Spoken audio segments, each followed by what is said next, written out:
ಏ ರುದ್ರ, ಯಾರಿದ್ದೀರಿ ಮನೆಯಲ್ಲಿ? ಯಾರವರು? ನೀನಾ? ನಾನು ಯಾರು? ಅತಿಥಿಗಳು ಬಂದ್ಬಿಟ್ರು ಅಂತ ಓಡೋಡ್ ಬಂದ್ರೆ ಇದು ಅತಿಥಿ ಅಲ್ಲ, ನಾನು ಬೆನ್ನಿಗೆ ಬಿದ್ದಿರೋ ಬೇತಾಳ ಭೂತ. ಲೇ, ಬೆಂಗಳೂರಲ್ಲಿ ನನ್ನ ಬೆನ್ ಬಿದ್ದಿದ್ದು ಸಾಲದು ಅಂತ ನನ್ನ ಮನೆ ಬಾಗ್ಲವರೆಗೆ ಬಂದಿದ್ಯೇನೋ? ಅಲ್ಲ, ನಿಂಗೆ ಬೇರೆಯವ್ರ ಮನೆಗೆ ಬರೋಕ್ಕೆ ನಾಚಿಕೆ ಆಗೋದಿಲ್ವಾ? ಒಂಚೂರು ಬುದ್ಧಿನಲ್ವೇ ನಿಂಗೆ? ಯಾಕೋ ಯಾಕೋ ಮಾತಾಡ್ತಾ ಇಲ್ಲ? ಮಾತಾಡು. ಯಾಕೆ ನನ್ನ ಮನೆ ಬಾಗ್ಲಿಗೆ ಬಂದಿದ್ಯಾ ಹೇಳು? ಬರಬೇಕಾದವರ ಮನೆಗೆ ಬಂದಿದ್ದೀನಿ ಅಂಬಿಕಾ. ಮತ್ತೊಬ್ಬರ ಮನೆಯಲ್ಲಿ ತಪ್ಪಿ ಹೆಜ್ಜೆ ಇಡುವ ಲಜ್ಜೆಗೆಟ್ಟ ಪುರುಷ ನಾನಲ್ಲ. ನಾನಾರೆಂಬುದು ನೀನು ಅರ್ಥಿಕೊಂಡಿಲ್ಲ. ಅರ್ಥಿಕೊಂಡಿದ್ದೆ ಆದ್ರೆ ನಾನು ಬರುವ ಮುನ್ನವೇನೆ ಬಾಗಿಲಲ್ಲಿ ನಿಂತು ನನ್ನನ್ನು ಸ್ವಾಗತ ಮಾಡಿಕೊಳ್ಳುತ್ತಿದ್ದೆ. ಈ ವಿಷಯವನ್ನು ತಿಳಿಯಲಾರದು ನೀನು ದುರ್ದೈವಿ. ನೀನು ಧನರಾಜ್ ದಣಿ ಹತ್ರ ದುಡಿಯುವ ರುದ್ರನ ಮಗಳ ತಾನೆ? ಹೌದು. ಅದನ್ನ ಕಟ್ಕೊಂಡು ನಿಂಗೇನಾಗ್ಬೇಕಾಗಿದೆ? ಮೊದ್ಲು ನೀನ್ ಯಾಕೆ ಇಲ್ಲಿ ಬಂದಿದ್ಯಾ ಅದನ್ನ ಹೋಗ್ಲೇ.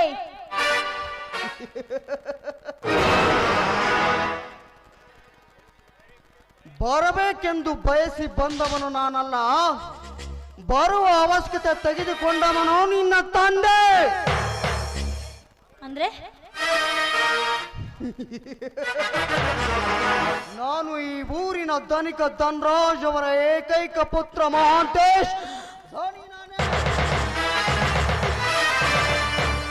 ಅಯ್ಯಯ್ಯೋ, ನೀನು ಆ ಧನರಾಜ್ ದಣಿಯವರ ಮಗನ? ಹೌದು.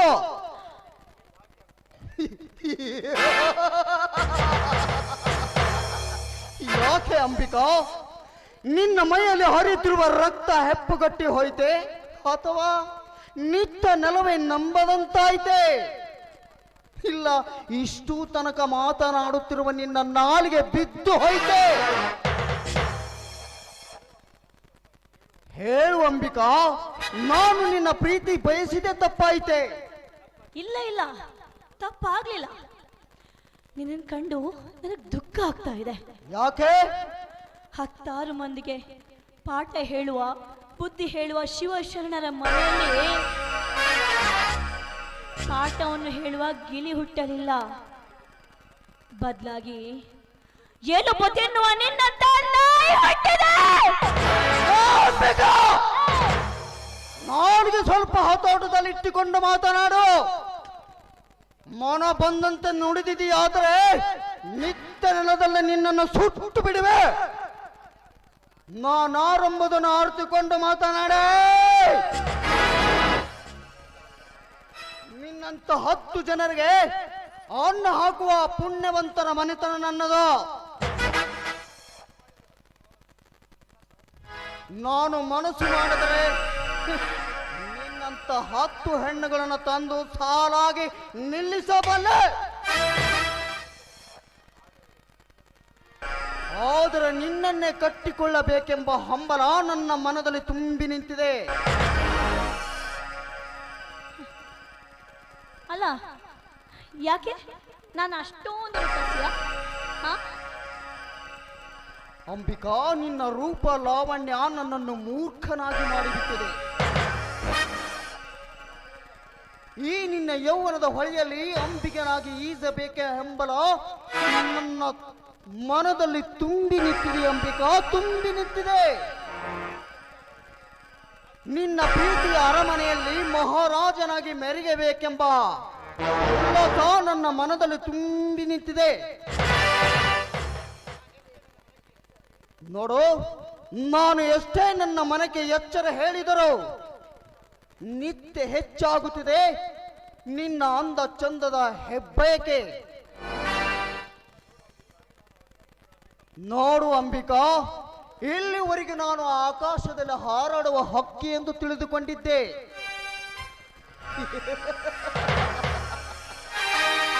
ನನಗೆ ಈ ಹಕ್ಕಿ ದಕ್ಕಲಾರದು ಎಂದು ತಿಳಿದುಕೊಂಡಿದ್ದು ನಿಜ.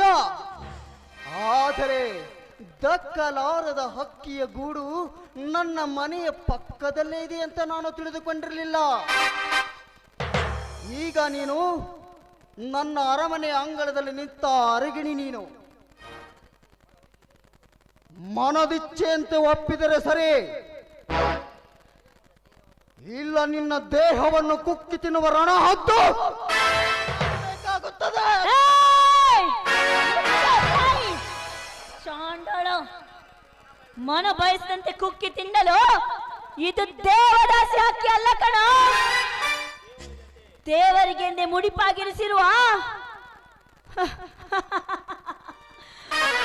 ಪವಿತ್ರ ಹಕ್ಕಿ ನಾನು. ನನ್ನನ್ನು ಕುಕ್ಕಲು ಬಂದೆ ಅಂತಾದ್ರೆ ನಿನ್ನ ರೆಕ್ಕೆ ಕತ್ತರಿಸಿ ಹಾಕುವೆ ಎಚ್ಚರ.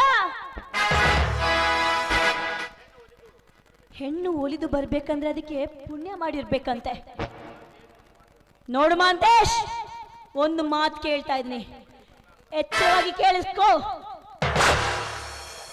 ಒಲಿದು ಬರಲಾದ ಹೆಣ್ಣಿಗೆ ಬೆನ್ನು ಹತ್ತುವುದು ಒಂದೇ, ಸೇದುವ ನೀರಿಗೆ ನಾಯಿ ಸಂತೋಷ ಪಡುವುದು ಒಂದೇ. ಪ್ರೀತಿ ಇಲ್ಲದ ಹೆಣ್ಣನ್ನು ಮದುವೆಯಾಗುತ್ತೇನೆಂದು ಬರುವ ನಿನ್ಗೆ ಅದು ಮದುವೆಯಾಗಲಾಗುವುದಿಲ್ಲ. ಅದು ಉಪ್ಪಿಲ್ಲದ ಅಡಿಗೆಯನ್ನು ಉಂಡಂತೆ ಸರಿ. ಮನಸ್ಸಿಲ್ಲದ ಹೆಣ್ಣನ್ನು ಅತ್ಯಾಚಾರ ಮಾಡಿದರೆ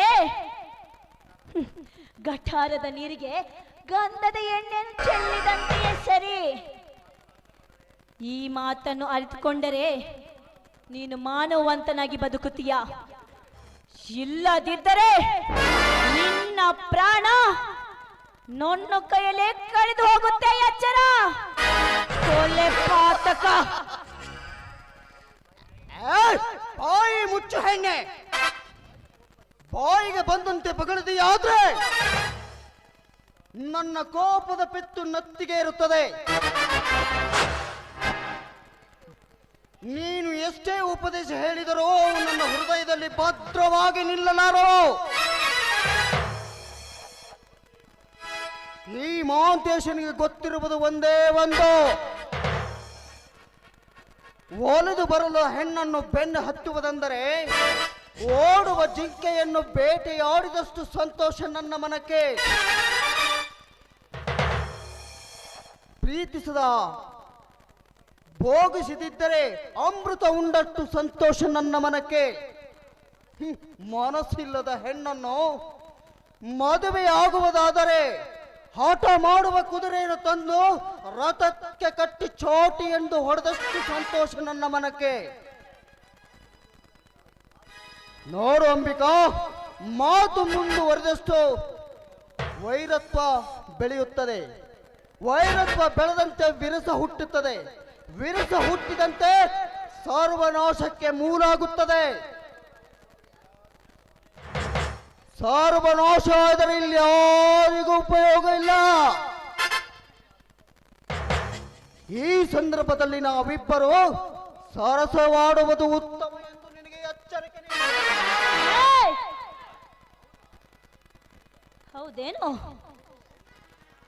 ಹೌದು ಮಿಸ್ಟರ್ ಮಾಂತೇಶ್, ನಿನ್ಗೆ ನಾನೊಂದು ಮಾತು ಕೇಳ್ತೀನಿ, ಉತ್ತರ ಕೊಡ್ತೀಯಾ? ಕೇಳು, ಅದಕ್ಕೇನಂತೆ? ಮಾಂತೇಶ್, ಮಾನವ ಹೊಟ್ಟೆ ಎಷ್ಟಾಗ ಏನ್ ತಿಂತಾನೆ?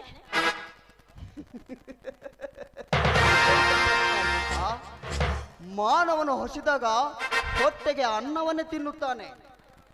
ಅನ್ನವನ್ನು ತಿನ್ನೋ ಬದಲು ಸೆಗಣಿಯನ್ನೇಕೆ ತಿನ್ನಬಾರದು?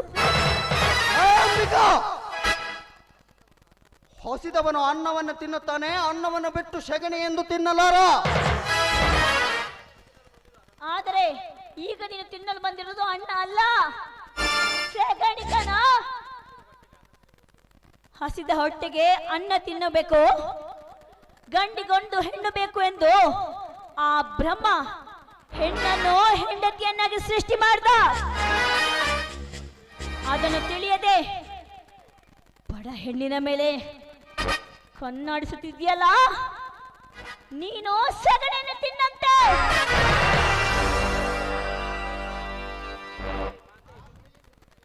ಸಾಕು ಸಾಕು ನಿಲ್ಲಿಸಿ ನಿನ್ನ ವೇದಾಂತ. ನಿನ್ನ ತತ್ವಗಳ ಕೇಳಲು ನಾನಿಲ್ಲಿಗೆ ಬಂದಿಲ್ಲ. ಇವತ್ತು ನಾನು ಒಂದೇ ಒಂದು ನಿರ್ಧಾರ ಮಾಡಿಕೊಂಡೇ ಬಂದಿದ್ದೇನೆ. ಎರಡರಲ್ಲಿ ಒಂದು ಆಗಲೇಬೇಕು. ಏನದು? ಏನು ಆ ನಿರ್ಧಾರ? ನಿನ್ನ ಯೌವನದ ಅಂಗಳದಲ್ಲಿ ಮಂಗನಾಗಿ ಉಣ್ಣಬೇಕು ಒಂದು, ಇಲ್ಲ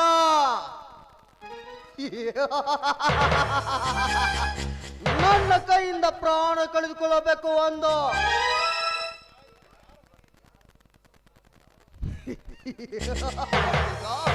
ಇವತ್ತು ಯಾರ ದೈವದಲ್ಲಿ ದುರಂತ ಕಾದಿದೆ ಕಾದು ನೋಡಬೇಕಾಗಿದೆ. ಹೆಚ್ಚು ಸಮಯ ನಿನಗಿಲ್ಲ.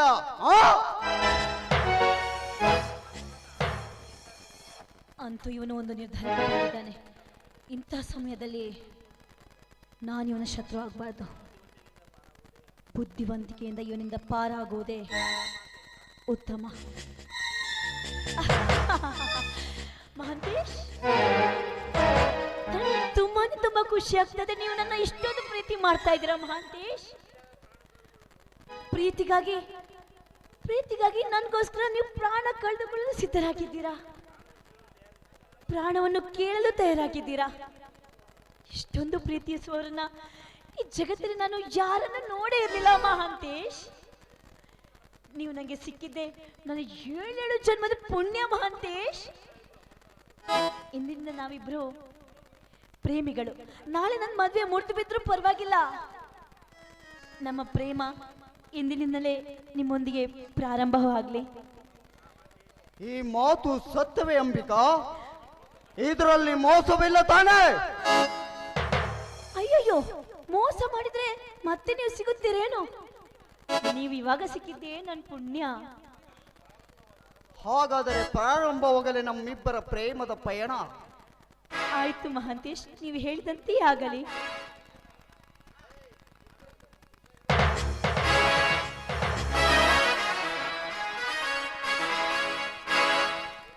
ನೂರಾರು